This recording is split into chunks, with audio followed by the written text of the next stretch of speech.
नमस्कार। उन्नति की पाठशाला में आप सभी का स्वागत है।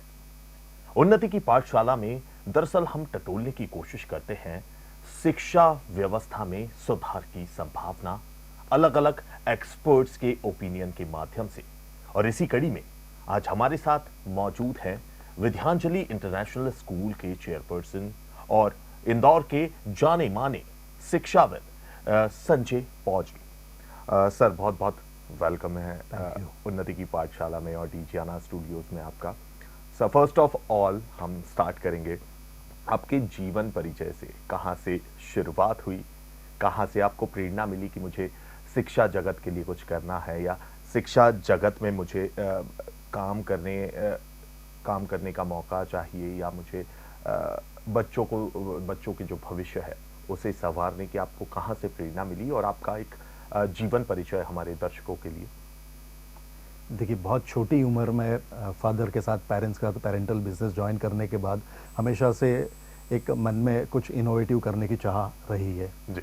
मैंने कई बार ऐसा देखा है कि उस वक्त जब बहुत छोटी एज थी, शायद 20-22 या 18 साल की एज जब रही होगी, तब कई बार फ्रेंड्स के साथ किसी नई जगह पर गए तो उस वक्त के लिए बड़ा कुतूहल सा रहता था।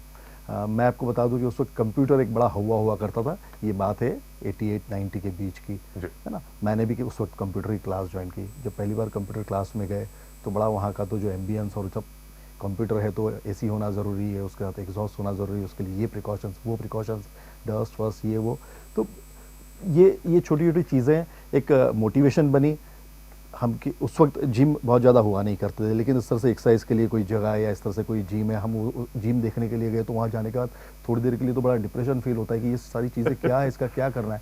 हम आज ही की अभी की बात करें, आपके इस स्टूडियो में आप लोग क्योंकि यूज्ड टू है, आप लोग रेगुलर यहाँ आते, एक नया व्यक्ति आएगा तो यहाँ का माहौल देख करके, आप लोगों की तैयारियाँ देख करके, ये कैमरा सारा देख करके, तो बड़ा थोड़ी देर के लिए अपने आप को डिस्कम्फर्ट जोन में ले आता है व्यक्ति, अपने आप को नॉर्मल नहीं रख पाता है। ऐसा बहुत समय से ऐसी फीलिंग बहुत छोटी एज में जब देखी तो ऐसा लगा कि हमें कुछ ऐसा काम करना चाहिए जो बच्चों को इन सब चीज़ों को लेकर के, इन सब चीज़ों से पहले से बच्चे वाकिफ़ हो।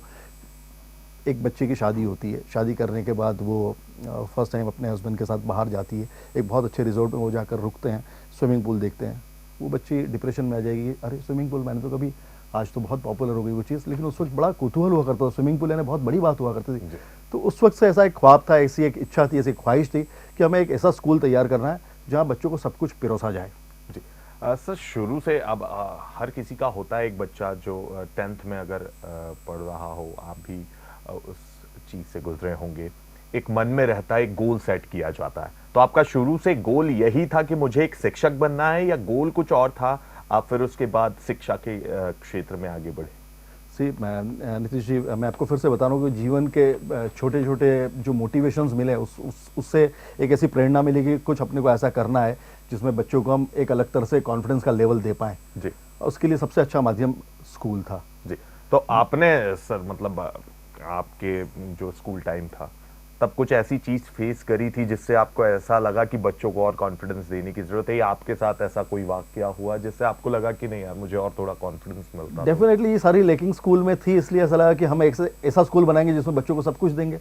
स्कूल में स्पेशलाइजेशन के लिए कोई जगह नहीं होना चाहिए, आगे कॉलेज है, आगे हायर स्टडीज़ है, एक बार स्कूल में बच्चों को सब कुछ देना चाहिए, सब कुछ सिखाना चाहिए, फिर उस बच्चे का असेसमेंट हो और जिसमें वो अच्छे से पारंगत है उस लाइन में बच्चों को मोटिवेट करना चाहिए, उसके पेरेंट्स को काउंसिल करना चाहिए, आपका बच्चा ये काम बहुत अच्छा कर सकता है। सर देखने में आता है कि बहुत सारे जो डिफरेंट स्कूल्स हैं उनकी अपनी अलग अलग एक एक विशेषताएं होती है, जो आप कह सकते हैं कि एमएसपी होता है बच्चों को रिझाने के लिए, बच्चों की बेहतर भविष्य के लिए उनके एक यूनिक आइडियाज होते हैं। ऐसा मतलब विद्यांजलि के बारे में बात करें तो ऐसा क्या अलग है दूसरे स्कूल से जो आप कहें कि वो एक एमएसपी है या हम लोगों का वो इनोवेशन है बच्चों के बेहतर भविष्य के लिए, हमने बच्चों को ऐसी चीज दी है, ऐसा क्या अलग है?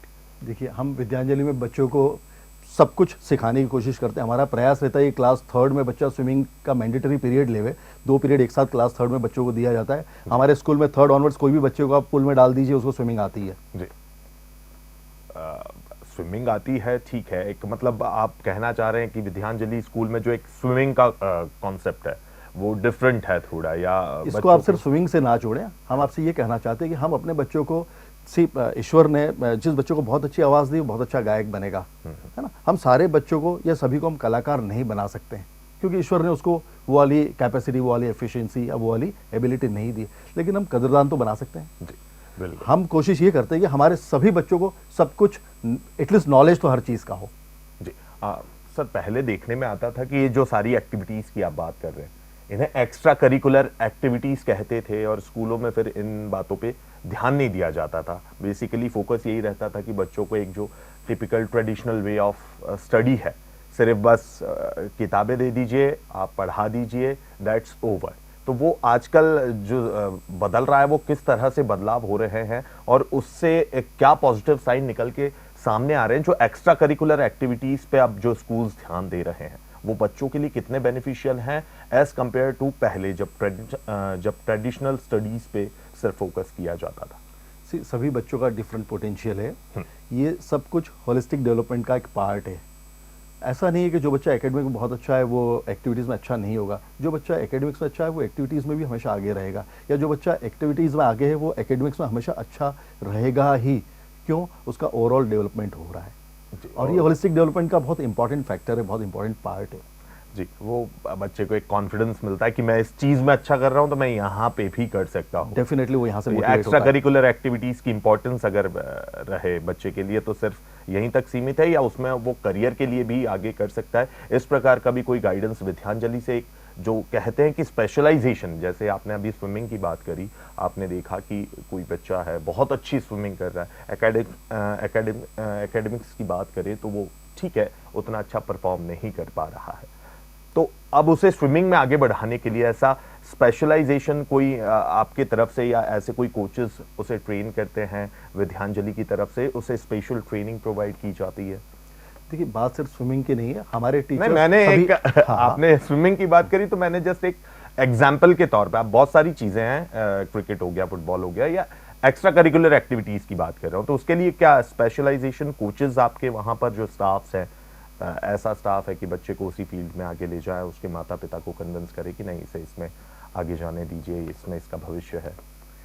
देखिए, हमारे पास जो स्टाफ या जो टीचर्स रहेंगे उनकी अपनी लिमिटेशंस रहेंगी, वो बच्चों की क्वालिटीज़ को आइडेंटिफाई करेंगे और पेरेंट्स को गाइड करेंगे कि ये बच्चा इस फील्ड में आगे जा सकता है, तो आप किसी भी लेवल तक जा सकते हैं। आप इसको इंदौर या इंदौर के बाहर भी ट्रेनिंग करवा हाँ, सकते वही हैं। बहुत सारे माता पिता के मन में संकोच रहता है कि हमारा बच्चा पढ़ाई में पीछे रह जाए, एक जो होता है एक रौब रुतबे की बात होती कि मेरा बच्चा पढ़ाई में अच्छा है, पड़ोसी से ही कंपेयर कई बार कर लेते हैं कि उसका बच्चा टॉपर है, हमारा बच्चा टॉपर नहीं है। तो वही जो कन्वे करने की कोशिश है वो स्टाफ के द्वारा की जाती है कि नहीं, जरूरी नहीं कि वो एकेडमिक्स में भी उतना ही अच्छा हो जितना वो दूसरी एक्टिविटीज में है। तो किस तरह से आप मैं आपसे एक एग्जांपल के तौर पे, मैं एक पेरेंट हूँ, आप मुझे कैसे कन्विंस, मतलब क्या तरीके होते हैं कन्विंस करने के कि नहीं आप इस बात पे ध्यान दीजिए, जो माता पिता की सोच है उस पर? हम बच्चे की क्वालिटी, उसकी जो पोटेंशियल है उसको आइडेंटिफाई करेंगे और उसके ऊपर रेगुलर पेरेंट्स के साथ काउंसलिंग करके पेरेंट्स को मोटिवेट करेंगे कि इसको इस फील्ड में आप आगे किसी लेवल तक ले जा सकते हैं। तो सर, पहले देखने में आता था कि नहीं पेरेंट्स इन चीज़ों पे ध्यान नहीं देते थे, आजकल आपको क्या लगता है कि पेरेंट्स ध्यान देते हैं, सुनते हैं कि बहुत ज़्यादा बदलाव है? बहुत ज़्यादा बदलाव है। आपने क्या देखा है? पेरेंट्स रेगुलर स्कूल में टच में रहना चाहते हैं, पेरेंट्स पीटीएम मिस नहीं करना चाहते हैं, पेरेंट्स अपने बच्चे के बारे में ज़्यादा से ज़्यादा देर तक बात करना चाहते हैं। अच्छा, आज ये बदलाव आपको बहुत बड़ा देखने को चेंज मिल है रहा है। पहले तो ध्यान नहीं देते थे, पीटीएम जो होती थी वो बोले एक जस्ट एक फॉर्मेलिटी है, कोई भी चले जाए। देखिए, एकेडमिक रिजल्ट के जो इम्पोर्टेंस की अपन बात करें, एक क्लास है, क्लास 9th चल रही है, रेगुलर क्लास चल रही है, जो बहुत अच्छा एकेडमिक रिजल्ट देने वाले बच्चे हैं वो क्लास में लगभग आगे की 2 लाइन में या 2 रो में बैठे हैं, टीचर का रेगुलर उसके साथ आई कांटेक्ट है लेक्चर के वक्त, है ना। एक बच्चा सबसे पीछे बैठा हुआ है, जो सबसे पीछे बैठा हुआ है, सारी क्लास, सारी एग्जाम उसने अटेंड की है, अपीयर की है, उसने रिजल्ट दिया है, इसलिए वो 9 तक प्रमोट होकर के आया है, बिल्कुल, है ना। तो हम परसेंटेज की बात नहीं कर रहे यहाँ पर। वो बच्चा बैठा हुआ है, उसने धीरे से अपना बैग खोला, उसमें से उसने एक कॉपी निकाली, उसको पक्का पता है कि वो रफ कॉपी है जी। उसने धीरे से उसमें से एक पेज निकाला, चर्र, उसने फाड़ लिया उस पेज को। वो कॉन्फिडेंट है कि वो पेज उसका रफ है, तब उसने उसको धीरे से बॉल बनाना शुरू किया जी। उसको पूरा पता है कि साथ वाले बच्चों को भी आवाज़ नहीं आना चाहिए वो पेपर की कि उस पर से वो बॉल बना रहा है। उसने बॉल बनाया, एक्यूरेट गोलाई के साथ बॉल बनाया, मल्टीटास्किंग, बैग निकाला, कॉपी निकाली, रफ कॉपी निकाली, पेपर फाड़ा, आवाज़ नहीं की, रफ पेपर फाड़ा, उसकी बॉल बनाई, गोल बनाई, और जैसे ही टीचर बोर्ड की तरफ टर्न हुआ उसने बिल्कुल एक्यूरेट निशाना साधा और टीचर को बरोबर लगा। क्लिनिकली बिल्कुल जैसे ही accurate। टीचर टर्न हुआ और सारे बच्चों ने देखा कि ये कुछ आया, बॉल आई और किसी ने फेंकी, तो वो इतना इनोसेंट बन के बैठा है, इतना इनोसेंस के साथ बैठा है कि कोई ये जज नहीं कर सकता ये ऐसा कर सकता है। वो बच्चा लाइफ में ऐसा नहीं है कि सक्सेस नहीं होगा, वो ज़्यादा सक्सेस हो सकता है। बिल्कुल। मल्टीटास्किंग जितना क्लिनिकली उसने किया कि किसी को शक नहीं हो पाया, या Accuracy। उसका एक्यूरेसी के साथ में उसने किया, ये उसका ड्रामेटिक्स, ड्रामेटिक, बहुत उसके सारी expressions। चीजों का, हाँ बहुत सारी तो चीजों ऐसे का बच्चे लाइफ में ज़्यादा सक्सेस होते हैं। उनका पनिशमेंट देकर क्लास से बाहर कर देंगे तो क्या होगा उससे? सही बात है, उसे तो और प्रमोट करना चाहिए कि नहीं आपकी एबिलिटी है बिल्कुल कि आप इस फील्ड में आगे बढ़ सकते हैं। ये बहुत अच्छी आजकल ये देखने में बिल्कुल आ रहा है सर कि पेरेंट्स भी है बहुत सारी चीज़ों में, एकेडमिक्स के अलावा भी बहुत सारी चीज़ों में ध्यान दे रहे हैं। मैं ज़्यादा जोर इसलिए दे रहा हूँ क्योंकि मेरी भी खुद गुड़िया है और मैं खुद चाहता हूँ कि वो एक्स्ट्रा करिकुलर एक्टिविटीज़ में भी उतनी अच्छी हो जितनी वो एकेडमिक्स में हो। सर ठीक है, ये बात तो मैं विद्यांजलि की अगर बात करूं तो आपको ऐसा कुछ लगता है कि जो अभी तक स्कूल में नहीं हो पाया है, जो कुछ करना चाहिए या उसे और बढ़ावा देने की ज़रूरत है, ऐसी कोई सी चीज़ आपके मन में अभी तक लगती है कि विद्यांजलि में ये चीज़ और अभी होनी चाहिए, इसकी कमी है, अगर ऐसी कोई चीज़? लिबर्टी, जी, लिबर्टी की बात करें सर, जो एनईपी से हमें मिलने वाली है फ्यूचर में। एनएपी तो ठीक है, हम मतलब चाहते हैं कि उसके लिए- दर एक बच्चे के स्किल्स का डेवलपमेंट हो, दर एक बच्चे का स्किल डेवलप्ड हो। हम चाहते हैं कि बच्चा सिर्फ एकेडमिक्स में बंद करके ना रह जाए। हम चाहते हैं बच्चों को प्रैक्टिकल लर्निंग मिले। हम चाहते हैं कि बच्चा सिर्फ जॉब के लिए ना तैयार हो। इसके लिए हमें लिबर्टी चाहिए, इसके लिए हमें एडमिनिस्ट्रेटिव लिबर्टी चाहिए, इसके लिए हमें कॉन्स्टिट्यूशन की लिबर्टी चाहिए, इसके लिए हमें लिबरल पेरेंट्स की भी ज़रूरत है।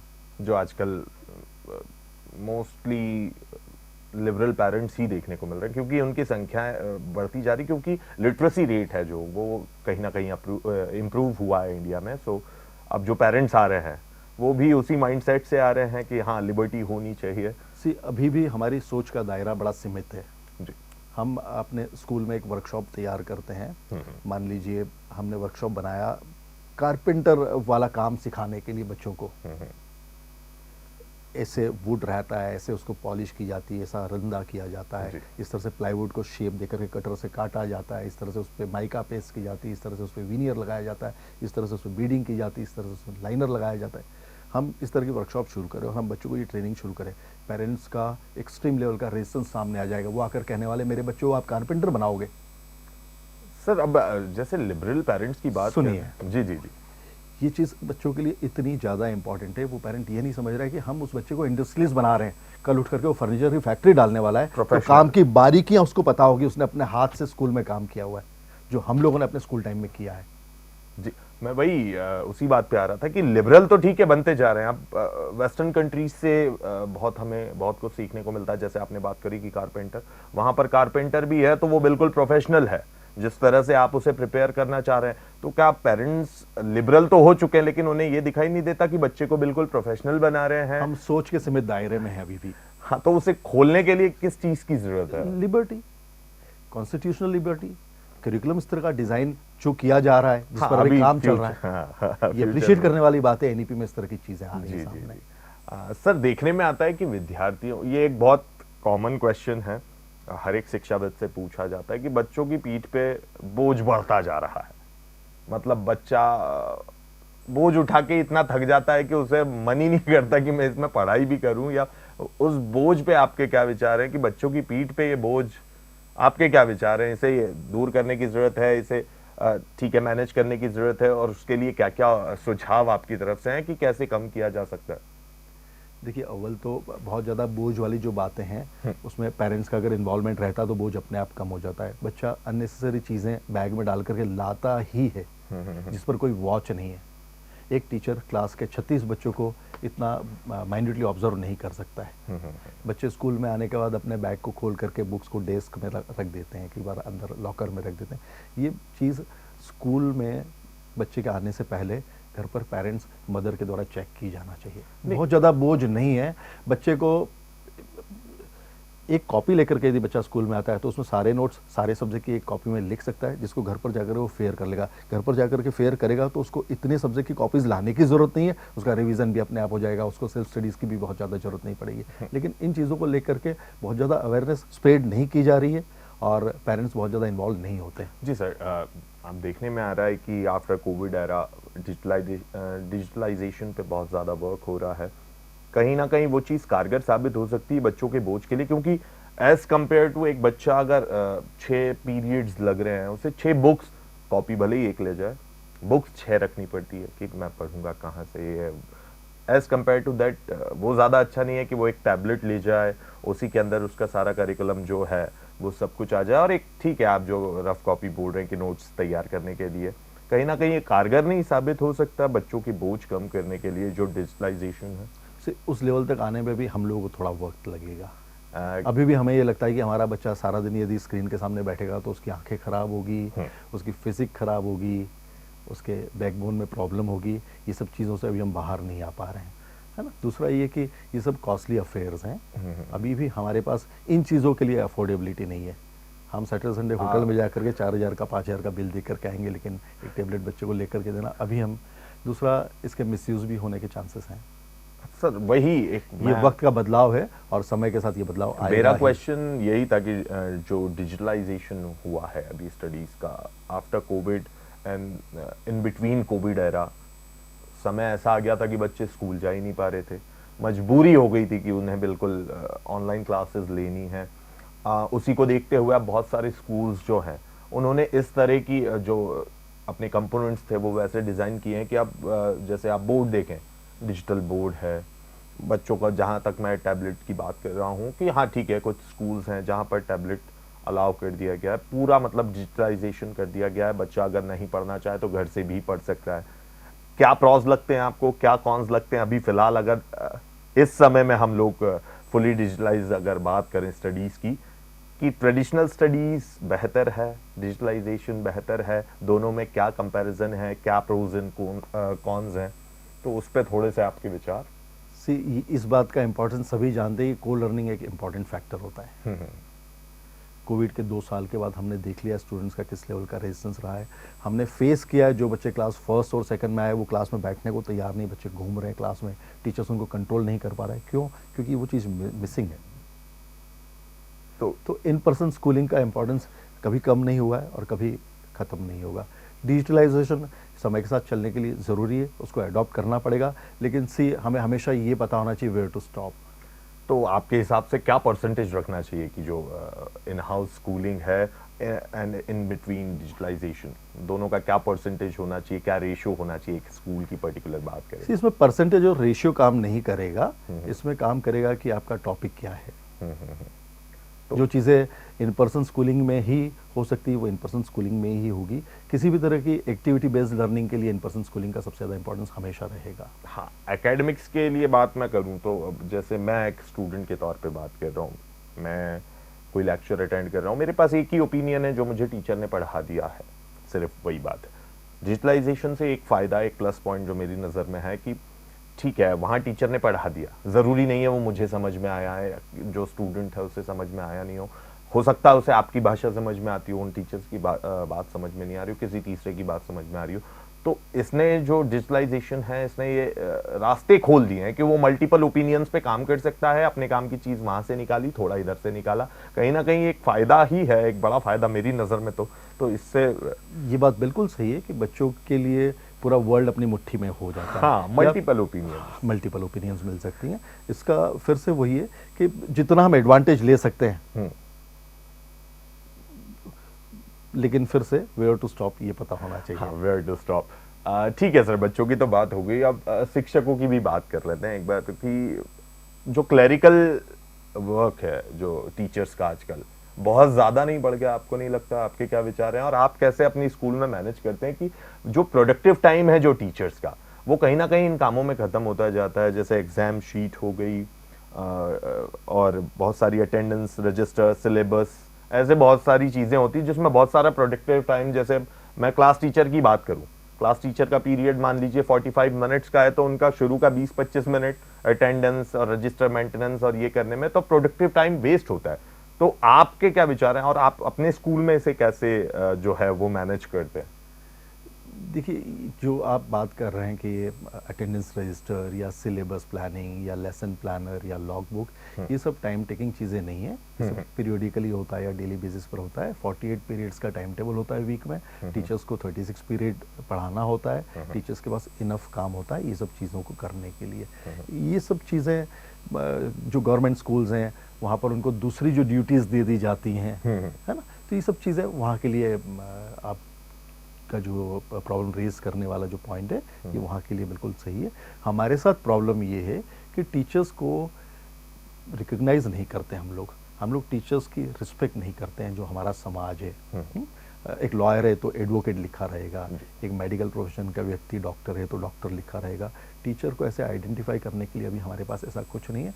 टीचर तब बनता है कोई व्यक्ति जब उसको इंजीनियरिंग में जॉब नहीं मिल रही है, जब उसने एमबीए कर लिया और एमबीए में उसको अपने मैनेजमेंट की या अपने चॉइस की बहुत अच्छी जॉब नहीं मिल रही है, तब वो बीएड करता है। समाज में बहुत बड़ी ये एक खामी है, कमी है कि टीचर्स बाय चांस तो बहुत है, टीचर्स बाय चॉइस नहीं है हमारे पास। बहुत मजबूरी में इंसान जो टीचर्स हैं वो प्रोड्यूस होते हैं। तो ये मेंटलिटी बदलने के लिए क्या करना होगा? आपको क्या लगता है इसमें सुधार कैसे लाया जा सके? मतलब एक बंदा है वो सोच रहा है कि मैं एमबीए नहीं कर पाया तो ठीक है मैं टीचर कर लेता हूँ, तो कहीं ना कहीं ये बच्चों के साथ भी तो जाती हुई कि उनका मन ही नहीं है। आप जैसे आपका था, आपने कहा कि मेरा शुरू से ही गोल हो गया था कि मुझे शिक्षक ही बनना है, मुझे कुछ सुधार करना है। अब आपने बात करी कि एक्सीडेंटली बन जाते हैं कि उन्हें प्रोफेशनल जॉब्स नहीं ऑफर हुई, देन बीएड किया और मजबूरी में, तो वो उतने लगन से नहीं पढ़ा पाते होंगे। आपको क्या लगता है कि फर्क आता है इसे चेंज करने के लिए और क्या करना चाहिए? टीचर्स को रिस्पेक्ट देने की बहुत ज्यादा जरूरत है। टीचर्स की रिस्पेक्ट होना चाहिए सोसाइटी में। जी, किस प्रकार से आपको क्या लगता है, क्या माध्यम होने चाहिए, क्या बदलाव होने चाहिए, ये करना चाहिए? जैसे आपने कह दिया कि एडवोकेट है तो उनके आगे एडवोकेट लगता है। आपके विचार में क्या ऐसा जो स्पेशल है, आइकॉनिक होना चाहिए कि हाँ ये टीचर हैं और इससे इन्हें रिस्पेक्टफुल फीलिंग आ रही है? आपके हिसाब से एज अ शिक्षक आपको क्या लगता है? आप बताएं थोड़ा सा कि ये करने की जरूरत है। सी क्या होता है, किसी स्कूल में किसी एक बच्चे के साथ टीचर का किसी भी रीजन से रिलेशन खराब हुआ तो वो पेरेंट, उस बच्चे का पेरेंट स्कूल में आकर के उस टीचर के साथ जब मिसबिहेव करता है, उस बच्चे के साथ आकर के जब मिसबिहेव करता है 4 दूसरे लोगों के सामने, तो टीचर्स का मोटिवेशन हमेशा मोरल डाउन होता है। टीचर्स डीमोटिवेट होता है और दूसरे बच्चों को मोटिवेशन मिलता है कि ऐसा तो किया जा सकता है पेरेंट्स को ला करके। हाँ, हम कुछ भी करें, हमारे ऊपर कोई लगाम नहीं। तो कॉन्स्टिट्यूशनली मतलब आपको इन चीजों प्रोटेक्ट करने की जरूरत है। इन चीजों पर ध्यान देने की बहुत ज्यादा जरूरत है। ठीक है सर, मैं वापस डिजिटलाइजेशन पे आता हूँ कि कोविड एरा के बाद में मतलब ऑलमोस्ट यही दिख चुका है कि फ्यूचर वही है। आपने भी कहा कि हाँ ठीक है फ्यूचर वही है, एडजस्ट उस हिसाब से ही करना चाहिए। समय आ गया है कि इंडिया में भी जो है वो स्टार्ट कर देना चाहिए कि हाँ हम लोग डिजिटलाइजेशन जो है उसे पूरी तरीके से अपना लें, या आपके हिसाब से और कितना समय हमें और वेट करना चाहिए या उस समय बाद हमें इस पे जाना चाहिए जो पूरी तरीके से आधुनिकता है कि हर चीज़ डिजिटलाइज हो गई, कोई टेंशन नहीं? स्कूल्स में तो इक्वल इम्पोर्टेंस रहेगा। स्कूल में जो एक्टिविटीज़ का इम्पोर्टेंस है वो कभी भी ख़त्म नहीं होगा। स्क्रीन पर बहुत छोटे बच्चों को बिठा करके हम बहुत अच्छे रिजल्ट कभी नहीं ले पाएंगे, उसमें तो अभी सोच की ज़रूरत रहेगी। जी, वो तो ठीक है सर, लेकिन बहुत सारे ऐसी प्रोडक्टिव चीज़ें भी, अभी जैसे मैंने आपसे बात करी कि जो बोर्ड है वो आजकल इतने डिजिटलाइज बोर्ड आ गए हैं कि एक शिक्षक है, एक आप हैं कि जैसे कुछ बच्चों को समझाना चाह रहे, कई बार होता है कि 2D बोर्ड है चौक से और मैं उस तरह का पिक्चराइजेशन नहीं कर पा रहा हूँ या मुझे इसे अलग कलर में करना चाहिए था। तो कहीं ना कहीं ये चीज़ें भी तो बहुत वाइटल हो चुकी हैं कि हाँ ठीक है मैं इसको ड्रॉ अच्छे से कर पा रहा हूँ या इस पे इमेज ही उतार के ला रहा हूँ, मैं हाथ से वो नहीं बना पा रहा हूँ। तो शिक्षकों को भी कहीं ना कहीं कॉन्फिडेंस ही मिल रहा है इससे भी। इसको तो आप आधुनिक टेक्निक का नाम दे दीजिए। ब्लैक बोर्ड हट गया, व्हाइट बोर्ड आ गया, मार्कर आ गए, व्हाइट बोर्ड हट गया, डिजिटल बोर्ड आ गए। टीचर ने एक लेक्चर डिलीवर किया, आँख के बारे में बताया टीचर ने क्लास में, एक दिन पूरा लेक्चर डिलीवर किया, वर्बल डिस्कशन हो गया, अगले दिन डिजिटल क्लासरूम में उसने स्क्रीन पर सारा डिटेल में दिखा दिया। तो ये तो टेक्निक हो गई, एडवांस टेक्निक की तरफ जा रहे हैं, पर इसका इंपॉर्टेंस तो हमेशा है और रहेगा। तो ये जरूरी ये तो बिल्कुल आपको आवश्यक लग है। रहा है कि ये तो बिल्कुल आवश्यक है लगभग सभी बच्चों स्कूल को। ने अडॉप्ट किया है ये। हाँ, बच्चों को बहुत आसानी हो जाती कि अब जो आप एक शिक्षक है जो हाथ से बना रहे हैं और उसकी जगह एक इमेज डाउनलोड करके उसे प्रॉपर वे में समझाए, तो कहीं ना कहीं बहुत फायदेमंद है ये बच्चों के ये तो लिए। सालों पहले स्कूल्स ने अडॉप्ट कर लिया, ये तो पुरानी चीज हो गई, अब तो कुछ नया सोचेंगे, नया आएगा। आपकी तरफ से क्या ऐसा होना चाहिए जो भी मिसिंग लग रहा है और होना चाहिए ऐसे, और ये बच्चों को फायदा कर सकता है ऐसा कुछ? देखिए फ्यूचर क्या लेकर के आता है, यही हम मेरा सब आखिरी देखते हैं। सवाल भी है कि वर्तमान जो भारतीय शिक्षा व्यवस्था है इसमें और क्या सुधार होने चाहिए एज अ शिक्षक आपकी तरफ से? कॉन्स्टिट्यूशनली तो आपने बता दिया कि टीचर्स को प्रोटेक्ट करने के लिए हमें जरूरत है कि कॉन्स्टिट्यूशनली इस पे एक्ट किया जाए। इसके अलावा आपको क्या लगता है कि भारतीय शिक्षा व्यवस्था में और सुधार किए जाने चाहिए या इन सुधारों की जो है संभावना है? लिबरल स्टडीज़ की तरफ हमें फोकस करना चाहिए। पुराना जो हमारा सिस्टम था, जो ना सनातन हिंदू सिस्टम था, गुरुकुल पद्धति, बहुत इम्पॉर्टेंट चीज़ है वो, बहुत इम्पोर्टेंस था उस चीज़ का। एक टीचर सालों तक बच्चों के साथ जुड़ा रहता था, है ना? बच्चों के लिए वो रोल मॉडल होता था, बच्चों के लिए सब कुछ हो। अभी तो हर 210 दिन में टीचर चेंज हो जाता है। हमारे पास out of 365 days only we are having 210 days, उसमें भी इन बिटवीन आजकल तो सब कुछ आ गया उसमें। ठीक तो है। टीचर और स्टूडेंट की वो बॉन्डिंग नहीं बन पाती है, मतलब लंबा लॉन्ग समय टर्म बॉन्डिंग होना चाहिए। तो इसके लिए भी कॉन्स्टिट्यूशनली ये बहुत कदम कुछ उठाए किया। जाएं, तभी जो पेरेंट्स हैं वो बाइंड हो पाएंगे कि हाँ ठीक है, लिबरल स्टडीज की तरफ जाना पड़ेगा, बेसिकली आपका मैसेज जो एनईपी लेकर के आ रहा है। ठीक है सर, बहुत बहुत शुक्रिया सर हमसे बात करने के लिए, मार्गदर्शन देने के लिए हमारे दर्शकों को। तो फिलहाल उन्नति की पाठशाला में इतना ही। लगातार खबरों के लिए आप देखते रहिए DG अन्ना न्यूज़। नमस्कार।